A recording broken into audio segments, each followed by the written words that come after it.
Yang kedua, terkait saya, itu adalah dalam rangka laporan saudara Hotman Paris terkait dengan iklim hakim. Kenapa hampir 5 jam? Karena banyaknya postingan-postingan yang dipertanyakan oleh penyidik. Pertanyaannya sekitar 24-26 pertanyaan. Tapi inti poinnya adalah terkait dengan iklim hakim. Iklim hakim, apakah benar ada preskon dengan iklim hakim? Saya jawab ada. Apakah benar dokumen yang diserahkan oleh iklim hakim? Apakah pengakuan? Apakah chatting WhatsApp dan lain-lain? Saya jawab benar. Apakah benar iklim hakim sebagai kuasa hukum saya mencabut surat kuasa? Saya jawab benar. Itu saja, tidak ada yang berat-berat. Nah, tetapi dalam keterangan akhir saya jelaskan. Kan ada itu pertanyaan, apakah ada yang perlu ditambahkan? Baru saya pertegas. Pertama, dalam konteks penegakan hukum, hubungan hukum antara saya dengan iklim hakim sudah selesai. Begitu iklim hakim mencabut surat kuasa. Dek. Begitu iklim hakim mencabut surat kuasanya, saya mencabut kuasa karena saya tidak nyaman. Karena saya ingin jadikan istri ke-8. Ada data. Yang kedua, saya katakan bahwa iklim hakim telah membuat surat pernyataan. Dalam surat pernyataan itu mengatakan bahwa dia telah mengaku dilecehkan oleh saudara Hotman Paris Hutapea. Tentu dalam kalimat dugaan pelecehan.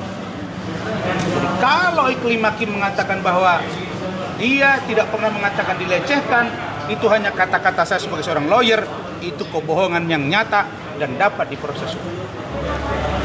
Kenapa? Kalau tidak ada dugaan pelecehan, buat apa iklim hakim menandatangani surat kuasa? Surat kuasa itu bunyinya dugaan pelecehan seksual yang diduga dilakukan oleh Hotman Paris Hutapea. Poin berikutnya, dalam keterangan surat dimaksud, iklim hakim juga mengatakan bahwa dia iklim hakim ini mengatakan bahwa tidak dalam rangka keterangan palsu, tidak asumsi, tidak opini, dan juga bukan halusinasi, tapi fakta yang dipertemukan. Itulah isi surat pernyataan dari iklim hakim.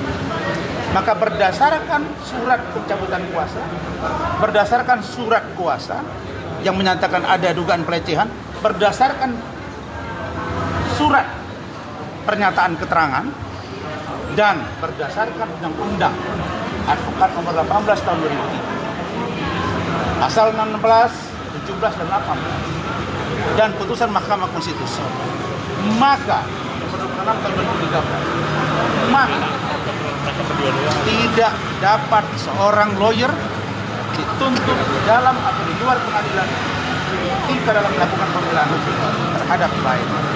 Saya dalam rangka membela kepentingan hukum.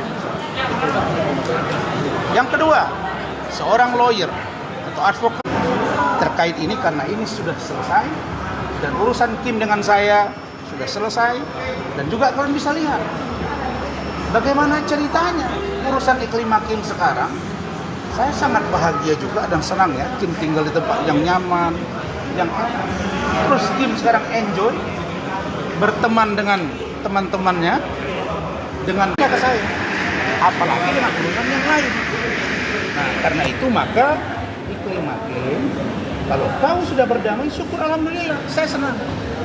Tapi jangan kau coba-coba menyeret saya, karena apa yang kau buat itu nggak bisa kau bantahkan. Saya kira itu cukup ya. Nah, yang kemudian, bentar.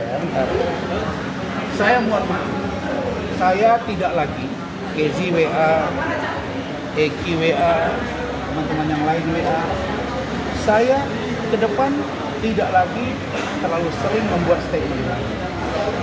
Kenapa? Karena ini permintaan dari tim saya dan keluarga saya. Serta banyaknya kasus saya yang tertunda, yang harus saya lakukan. Sementara saya tiap minggu harus sidang 3 kali sidang di luar kota. Jadi saya kalau mau lihat perkembangan saya, lihat Instagram saya, insya Allah itu sudah menjadi jawaban semua. Terima kasih. Pak, cukup. Garis besar yang ditanyakan penyidik apa tadi, Pak? Terima kasih sudah menonton video ini. Jangan lupa subscribe dan aktifkan lonceng notifikasi supaya kamu nggak ketinggalan video terbaru dari Green.